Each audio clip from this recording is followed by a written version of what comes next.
الحمد للہ وحدہ والصلاة والسلام علی من لا نبی بعدہ۔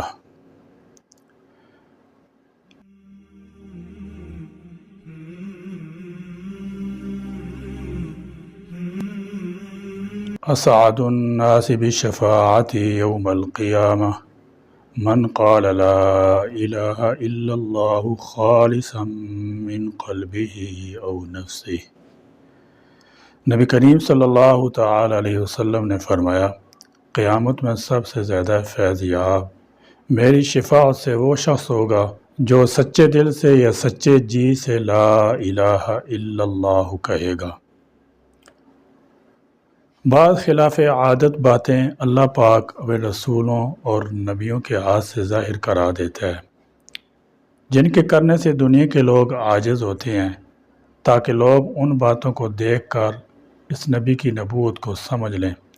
نبیوں اور رسولوں کی ایسی خلاف عادت باتوں کو معجزہ کہتے ہیں۔ واضح ہے کہ یہ اہل سنت والجماعت کا عقیدہ یہی ہے کہ معجزہ اور کرامت خدا تعالیٰ کا فعل ہوتا ہے، جو نبی اور ولی کے ہاتھ پر ظاہر ہوتا ہے، اور نبی ولی کو اس کے صدور پر کوئی اختیار نہیں ہوتا ہے۔ قرآن کریم میں ہے وَمَا تَشَاءُونَ إِلَّا أَن يَشَاءَ اللَّهُ رَبُّ الْعَالَمِينَ، اور تم کیا چاہو مگر یہ کہ چاہے اللہ جو سارے جہان کا رب ہے۔ حق تعالیٰ جل شانہ نے انبیاء کرام علیہم السلام کو معجزات اور آیات بینات عطا فرمائے تاکہ وہ معجزات اور خارق عادات امور ان کی نبوت رسالت کی دلیل بنے، اور لوگ ان نشانات کو دیکھ کر ان کی نبوت کا یقین کریں اور ان پر ایمان لائیں۔ اس لیے کہ جب وقتاً فوقتاً عالم غیب سے ان کی تائید کے نشان ظاہر ہوں گے اور کسی سبب ظاہری کو اس میں دخل نہ ہوگا تو لوگ یہ سمجھیں گے کہ یہ شخص مامور من اللہ ہے اور تائید غیبی اس کی پشت پر ہے۔ مثال کے طور پر بعض پیغمبروں کے چند مشہور معجزے یہ ہیں۔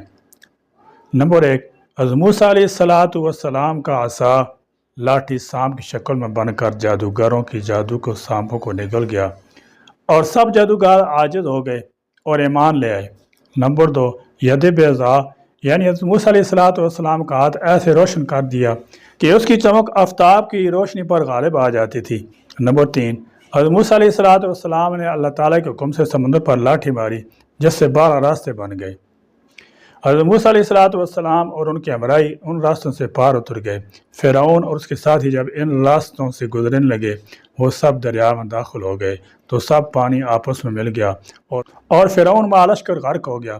نمبر 4، حضرت عیسیٰ علیہ السلام اللہ تعالیٰ کے حکم سے مردوں کو زندہ کر دیتے تھے۔ نمبر 5، اور مادرزاد اندھوں کو آنکھوں والا کر دیتے تھے۔ نمبر 6، اور کوڑیوں کو اچھا کر دیتے تھے اور مٹی سے چڑیا بنا کر زندہ کر کے اڑا دیتے تھے۔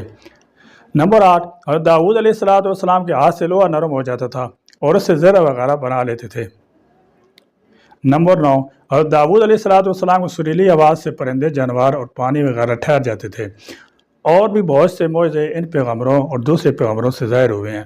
قرآن پاک کا ہر لفظ، ہر شد، مد، زیر، زبر عظمت مصطفیٰ صلی اللہ تعالی وسلم گواہ ہے۔ معجزے کی تعریف یوں بھی کی جا سکتی ہے کہ معجزہ اس امر کو کہتے ہیں جو مدعی نبوت کے ہاتھ پر ظاہر ہو اور تمام کل عالم اس کے معارضہ اور مقابلہ یعنی اس کی مثل لانے سے عاجز اور درماندہ ہو، تاکہ منکرین اور مخالفین پر یہ بات واضح ہو جائے کہ یہ شخص کوئی عام نہیں بلکہ خدا کا برگزیدہ ہے۔ آقا صلی اللہ تعالی علیہ وسلم نبوت اور رسالت چونکہ تمام عالم کے لیے ہے اور قیامت تک کے لیے ہے، اس لیے اللہ تعالیٰ نے آپ صلی اللہ تعالی علیہ وسلم کو جملہ اقسام عالم سے معجزات اور نشانات عطا فرمائے تاکہ عالم کی ہر چیز آپ صلی اللہ تعالی علیہ وسلم کی نبوت کی دلیل اور برہان ہو، اور عالم کی کوئی نوع ایسی باقی نہ رہے جو آپ صلی اللہ تعالی علیہ وسلم کی نبوت کی شہادت نہ دے۔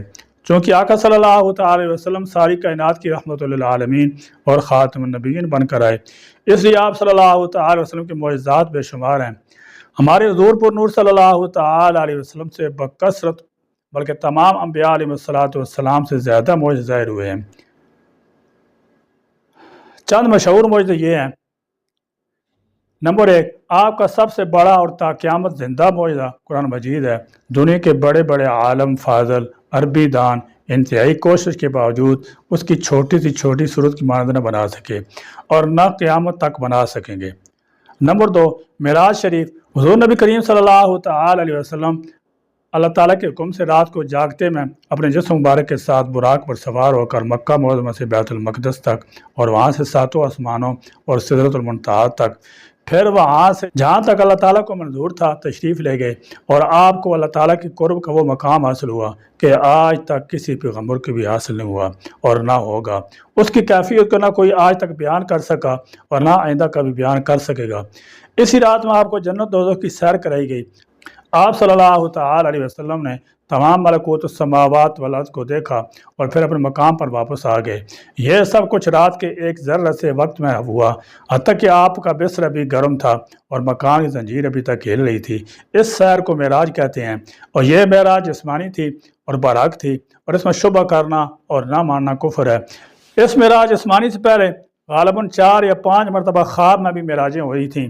ان کو منامی معراجیں کہتے ہیں، کیونکہ منام خواب کو کہتے ہیں۔ انبیاء علیہ السلام کے خواب سچے اور غلطی اور خطا سے محفوظ ہوتے ہیں۔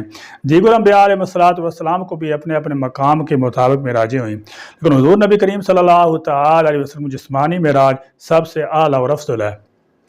نمبر 3، شق القمر۔ کفار مکہ کے معجزہ طلب کرنے پر آپ صلی اللہ تعالی علیہ وسلم نے چاند کے 2 ٹکڑے کر دیے۔ ایک ٹکڑا مشرق میں اور دوسرا مغرب میں چلا گیا اور بالکل اندھیرا ہو گیا۔ سب حاضرین نے دیکھ لیا، پھر وہ دونوں ٹکڑے آپس میں مل گئے اور چاند اصلی حالت پر ہو گیا۔ نمبر 4، آپ صلی اللہ تعالی علیہ وسلم نے اللہ تعالیٰ کے علم غیب سے بہت سی آنے والی باتوں کی پہلے سے خبر کر دی اور وہ اسی طرح واقع ہوئی۔ نمبر 5، آپ صلی اللہ تعالی علیہ وسلم دعا کی برکت سے 1-2 آدمیوں کا کھانا سینکڑوں آدمیوں نے پیٹ بھر کر کھایا۔ اس کے علاوہ آپ کی انگلیوں سے پانی کا ابلنا، درختوں، پتھروں اور جانوروں کا آپ کو سلام کرنا، سجدہ کرنا، کنکریوں کا کلمہ پڑھنا وغیرہ آپ کے بے شمار معجزات ہیں۔ یہ وہ افعال ہیں کہ جو طاقت بشری کی حدود سے خارج ہیں، کوئی بڑے سے بڑا جادوگر بھی نہیں دکھا سکتا۔ معلوم ہوا کہ یہ اور اللہ تعالیٰ نے حضرات انبیاء علیہ السلام کی صداقت اور کرامت ظاہر کرنے کے لیے پیدا فرمائے ہیں۔ من جانب اللہ، انبیاء کرام کو جو علوم، معارف اور افعال اعمال عطا ہوتے ہیں وہ سب خارق عادت ہوتے ہیں۔ انبیاء کرام علیہ السلام کی عقل اور فہم سب سے زیادہ قوی ہوتی ہے اور ان کا حفظ بھی سب سے زیادہ قوی ہوتا ہے، اور فصاحت بلاغت میں اور تاثیر سخن میں انبیاء کرام علیہ السلام غالب ہوتے ہیں۔ ان کی ظاہری اور باطنی قوتیں سب سے زیادہ قوی ہوتی ہیں۔ ان کے اخلاق نہایت بلند، ان کی صورتیں نہایت وجیح اور منور ہوتی ہیں۔ ان کی آواز نہایت خوش اور سریع تاثیر ہوتی ہے۔ غرض یہ کہ صورت اور سیرت ظاہر اور باطن ہر اعتبار سے سب خوب اور پسندیدہ ہوتے ہیں۔ اہل فہم کے لیے تو حضرات انبیاء کرام علیہ السلام کے چہرہ مبارک ہی ان کی نبوت کی دلیل ہوتا ہے، اور جو لوگ ظاہر بین ہوتے ہیں اور ان کے حصی معجزات کو دیکھ کر ایمان لاتے ہیں، اور جو لوگ قور باطن اور خفا چشم ہوتے ہیں، وہ انوار نبوت کے سامنے آنے سے اندھے ہو جاتے ہیں۔ اللہ پاک ہمیں سرکار مدینہ صلی اللہ تعالی علیہ وسلم کی سچی اور پکی غلامی نصیب فرمائے۔ آقا مدنی صلی اللہ تعالی علیہ وسلم کو اسوہ حسنہ پر چلنے اور اس کے مطابق زندگی گزارنے کی توفیق عطا فرمائے۔ وطن عزیز پاکستان کو امن و سلامتی کے گہوارہ بنانے کی توفیق عطا فرمائے۔ ملک پاکستان میں نظام مصطفیٰ صلی اللہ تعالی علیہ وسلم برپا کرنے والا حکمران عطا فرمائے۔ بروز قیامت آقا صلی اللہ تعالی علیہ وسلم کی شفاعت اور اپنی جنت کا حقدار بنائے۔ ہم مسلمانوں کو آپس میں اتحاد اتفاق نصیب فرمائے۔ آقا مدنی صلی اللہ تعالی وسلم کے غلاموں کا بول بالا فرمائے۔ دشمنان اسلام، منافقین، حاسدین کا منہ کالا فرمائے۔ اللہ تعالیٰ جل شانہ میرا اس بولنے کو قبول فرمائے اور بروز قیامت ہم سب کے لیے ذریعہ نجات بنائے۔ آمین ثم آمین۔ وآخر دعوانا الحمدللہ رب العالمین۔